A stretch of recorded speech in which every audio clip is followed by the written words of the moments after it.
Pakistan West Indies के against series को जीत चुकी है, ओडीआई सीरीज़ जीत चुकी है और बाबर आजम ने एक से एक रिकॉर्ड बना रखा है। ये तस्वीर आप देख रहे होंगे, मुझे सोशल मीडिया पर देखने को मिली।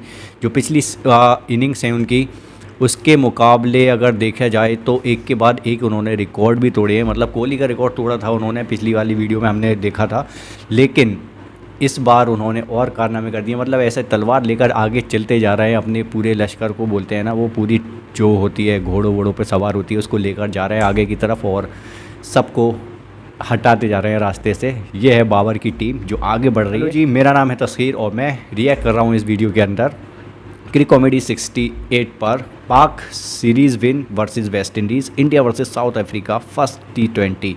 चलो देखते हैं इस वीडियो को बिना देरी के। So let's go.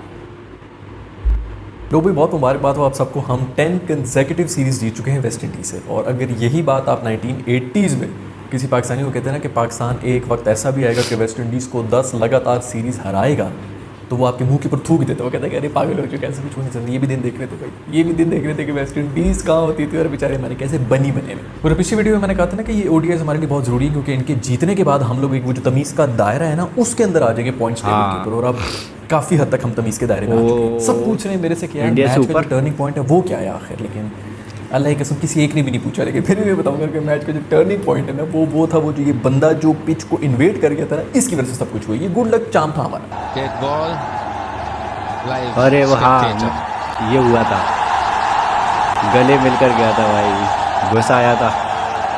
वैसे बड़ा स्वीट है ये शराब जिसने इसको जपी भी पा दी और इसको जो है उसके सीने में जो इश्क की ज्वालामुखी जो जल रही थी उसको ठंडा कर दिया।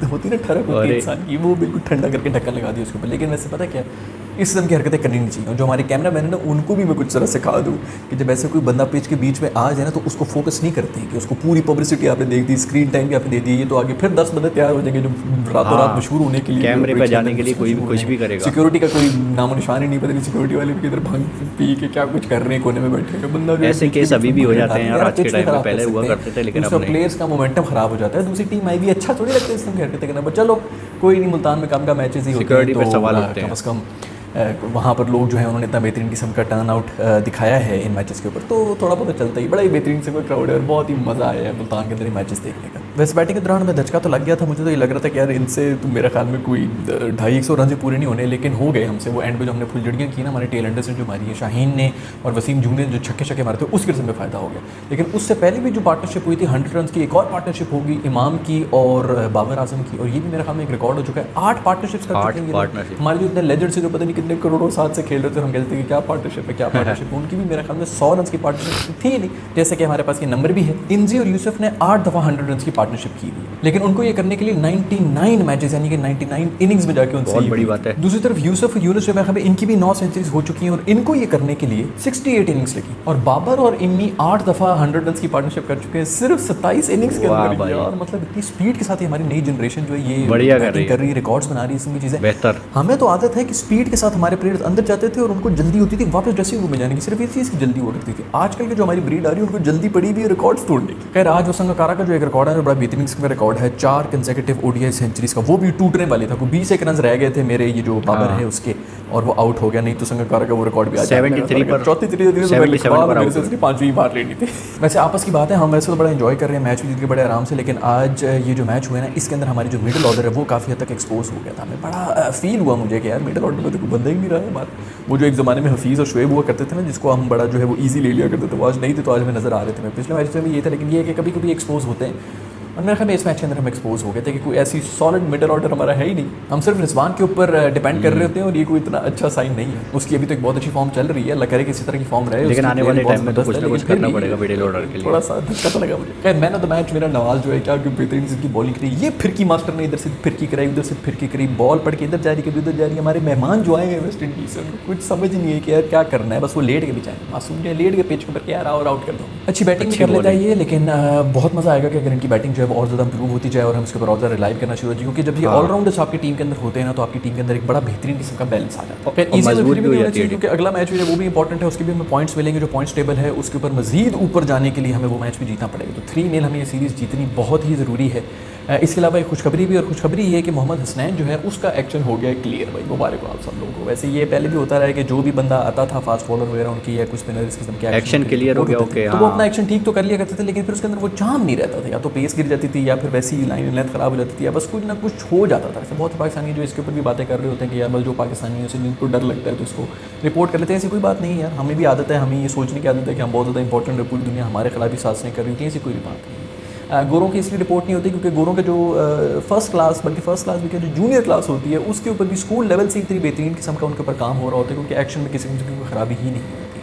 हमारा ऐसी कोई भी फैसिलिटीज़ हमारे पास है नहीं। हमारे तो फर्स्ट क्लास वगैरह में पता नहीं क्या हो रहा होता है, किसी को पता भी नहीं होता। अंपायर्स भी ऐसे ही बैठे हुए, प्लेयर्स भी ऐसे बैठे हुए हैं, मर्जी एक का दुका भी जो दाने होते हैं वो ऊपर आके निकल आते हैं। तो हमारा जो स्टैंडर्ड है वो वैसे ही बहुत लो है, तो उसके अंदर ये छोटी मोटी चीज़ वो वैसे भी निकल जाती है। तो ऐसी कोई बात नहीं है कि पूरी दुनिया जो है वो सर जोड़ के बैठी हुई कि अब पाकिस्तान का फलाना प्लेयर, क्योंकि वैसे भी बात सुने हसनैन ने कोई ऐसी ज़बरदस्त किस्म के रिकॉर्ड तो तोड़ नहीं दिए थे कि हम कहेंगे जो हो हसनैन से सब जो है वो डरना शुरू हो गए थे, इसलिए उसको रिपोर्ट करा दिया। तो टेक इट ईजी भाई, सारी दुनिया में इसी तरह होता है, हर चीज़ को एक खुफिया साजिश ना बना दिया करें। खैर दूसरी तरफ एक और सीरीज़ भी हो रही है जो कि इंडिया और साउथ अफ्रीका की हो रही है, और ये बहुत ही ज़बरदस्त उनकी सीरीज़ है क्योंकि ये 5 T20 मैचेस की सीरीज़ है। शुक्र है कि किसी ने तो ये सोचा कि T20 क्रिकेट जो है वो इस क्रिकेट का फ्यूचर है, तो उसके ऊपर ज़रा ज़्यादा गौर भी किया जाए। पिछले दिन इनका इंडिया का कोई लेजेंड था जो कि ये कह रहा था कि मुझे तो याद भी नहीं है कि T20 सीरीज़ कौन कब जीता था और ये क्या हुआ वो क्या, तो T20 को तो मेरे को भी खत्म कर देना, सिर्फ ओडीआई और टेस्ट खेलने चाहिए। तो यार मेरे को तू मेंटल हो गया भाई, बात सुन, जब T20 के मैचेस एक हो होंगे, आप 2 महीने ओडीआईज और टेस्ट खेलते रहते हैं, बीच में एक दिन आके आप एक T20 का मैच खेलते हैं, या फिर 2 दिन के अंदर आप 3 मैचेस करा के आप पूरी सीरीज T20 की खत्म कर देते हैं। पूरे टूर के अंदर यही हो रहा होता है, और फिर आप कहते हैं कि हमें याद नहीं रहा कि T20 का रिजल्ट क्या है। भाई इसीलिए क्योंकि 2-3 मैचेस जो हो रहे होते हैं, ये 5 मैचेस की सीरीज होगी, आपको याद भी रहेगी। तो खैर ये बहुत जरूरी है, और बहुत खुश हूँ मैं कि कम से कम 5 मैचेस की सीरीज है, और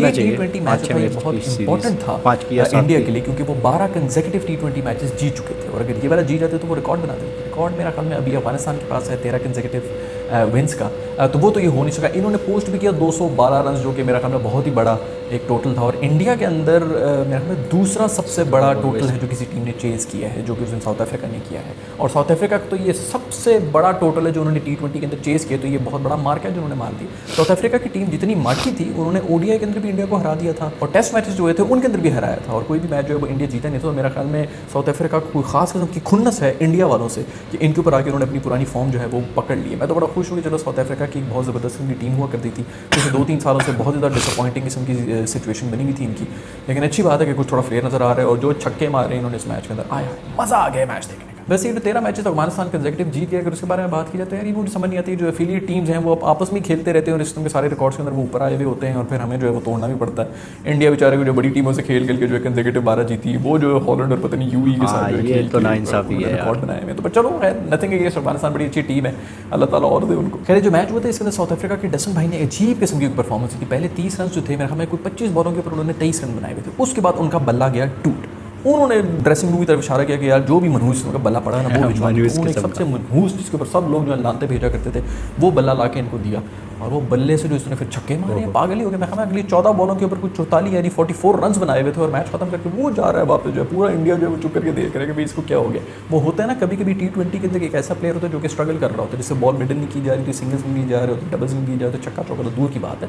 तो जो टीम होती है उसकी कोशिश होती है कि यार इसको आउट ना ही करो, क्योंकि ऑल आउट तो आपने करना नहीं होता T20 के अंदर। बेहतर है कि कोई ऐसा प्लेयर आ जाए जिससे ना शॉटिंग ना लग रही हो, 6 रन पर ओवर पे चल रहा हो, या फिर जो है उससे भी कम जा रहा हो, या जो भी हो, मतलब 6 रन पर ओवर के हिसाब से आप 120 रन भी बनाते हैं, जो कि कोई भी स्कोर नहीं है T20 के अंदर। तो अक्सर ऐसी टीम्स जो है वो फायदे में रह जाती हैं ऐसे किसी प्लेयर को आउट ना करके। तो मेरे ख्याल में इंडिया भी इसी माइंड सेट के साथ खेल रहा था कि भाई इसको आउट ना करो, ये इसी तरह मैच हरा देगा, रन रेट जब ऊपर जा रही है इसे तो खेला नहीं जा रहा। उसने फिर ऐसे छक्के मारे, आए हाय हाय। वैसे जो असम में इनिंग्स खेली थी वो मिलर ने खेली थी, उसके बाद ही उसको थोड़ी बहुत शर्म आई थी मिलर ने जो छक्के मारे। लेकिन वैसे आपस की बात है कि ये जो डसन की फॉर्म थी वो इंडियंस ने खुद ही उसको दी थी। जब वो बेचारा स्ट्रगल कर रहा था तो उसको ये जूसी किस्म की फुल टॉस से फेंक रहे शुरू कर दी, और कुछ तो वो लेग के ऊपर फुल टॉस से फेंक रहे थे, तो उसने भी रख रख के छक्के मारे, 2-1 उसने छक्के मारे, उसके बाद फिर वो रुका ही नहीं। यही होता है, आप 1-2 छक्के लग जाते हैं, माइंड खुल जाता है, फिर आप वापस आ जाते हैं। खैर सीरीज होगी बड़े मजे की। इसके अंदर जो बड़े बड़े लेजेंड्स हैं यानी कि कोहली और शर्मा वगैरह, उनको तो उन्होंने रेस्ट कराया है, और मेरे ख्याल में सही भी किया कि रेस्ट करा दिया है, क्योंकि वो कुछ थोड़ा ज़्यादा ही क्रिकेट खेल चुके थे पिछले कुछ सालों में। और ये सीरीज़ मजे की होने वाली। अगली जितने भी मैचेस हैं वो गर्मी के अलावा बहुत ही जो ह्यूमिड किस्म की कंडीशन है ना उसके अंदर होंगे, तो उसके अंदर तो ये गोरों की जो है वो आधी भाप उड़ जाएगी, तो उधर मज़ा आएगा मेरा ख्याल में। वहाँ पर साउथ अफ्रीका के लिए और ज़्यादा मुश्किल हो जाएगा इंडिया को हराना। खैर ये एक वीडियो भी है जो किसी ने मुझे भेजी है, ये एक फ़नी किस्म के रन हैं जो कि बनाए हैं। 3 रन बनाए गए हैं, बॉल जो है वो कीपर के पास गई थी, फिर भी 3 रन बन गए। ज़रा देखो। This ball first from Hyatt. It's making a miss. And now they're going to go on the throw. You can have a second go at running him out. He's not going to do this either. ये Now ball they're भाग going to रही है scramble net की another वजह one. से। There's nobody home at the keeper's end. Now there is. And now he's missed it. And now they're going to get another one. And they have to go to the top end again. I think it's three. Now that is an ECN classic. मतलब गली के अंदर भी क्या cricket होती होगी यार, ये तो उसके भी रिकॉर्ड तोड़े में यहाँ पे। मैं हमें कहीं यूरोप में मैचेस हो रहे हैं, मुझे तो ये समझ नहीं आती 900 साल से क्रिकेट चल रहा है, फिर भी जो है ये सिवाय 4-5 कंट्रीज़ के और कहीं जा ही नहीं सका। जिधर भी गया उधर यही स्टैंडर्ड है क्रिकेट का। तो यार को थोड़ा सा मेरा ख्याल है कि इसके ऊपर भी काम करना चाहिए हमारी आईसीसी को, कि इतने सदियों से क्रिकेट चल रहा है और कोई बंदा जो है वो कोई और नेशन इंटरेस्टेड ही नहीं है इसको खेलने में। पर खैर मुझे उम्मीद है कि आज की वीडियो आपको जरूर पसंद आई होगी। पाकिस्तान की सीरीज़ जो है वो जीत चुके हैं। तीसरा जीतना उनके लिए इसलिए ज़रूरी है कि पॉइंट्स टेबल पर उनको ऊपर आना है। इंडिया से ऊपर तो फ़िलहाल वो आ चुके हैं और कई सारे कांड भी हुए हैं, मतलब हंसी मजाक वाले काम हुए हैं, जैसा कि वो बंदा मिलने आया वो तो दिखाया इन्होंने। लेकिन एक चीज़ और मुझे सुनने को मिली कि बाबर आजम ने कीपर ग्लव्स जो होता है वो लेकर फील्डिंग की, इलीगल फील्डिंग का उन पर इल्ज़ाम लगाए। वो क्या सीन था वो कमेंट सेक्शन में मुझे बताना। क्या सच में इलीगल फील्डिंग का उन पर कुछ इल्ज़ाम लगा है या नहीं, वो क्लियर करना। सो ये अगर ऐसा हुआ है तो क्यों हुआ है, हंसी मजाक में ही किया होगा। वैसे तो उनको भी पता है कि यार क्या मुझे करना चाहिए क्या नहीं, ये सिर्फ कीपर को अलाउ होता है।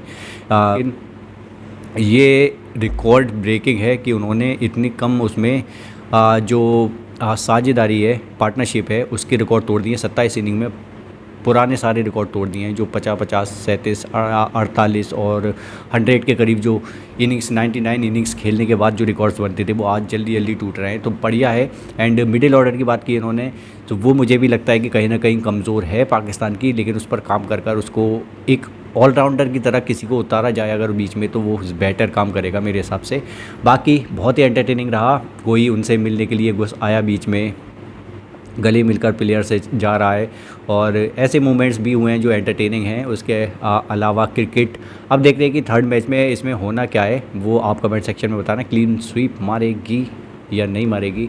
वो साउथ अफ्रीका और इंडिया की बात हुई, इसमें साउथ अफ्रीका और इंडिया में ईजी ले रहे थे, आई थिंक मुझे ऐसा लग रहा था। बाकी 5 मैचेस की T20 सीरीज़ भी होने वाली है, और T20 सीरीज़ जो होगी आई थिंक मुझे लगता है कि जैसे ODI सीरीज़ होती थी पहले 5 की या 7 मैचेस की होती थी, तो वैसा कुछ अभी होना चाहिए T20 के बारे में भी।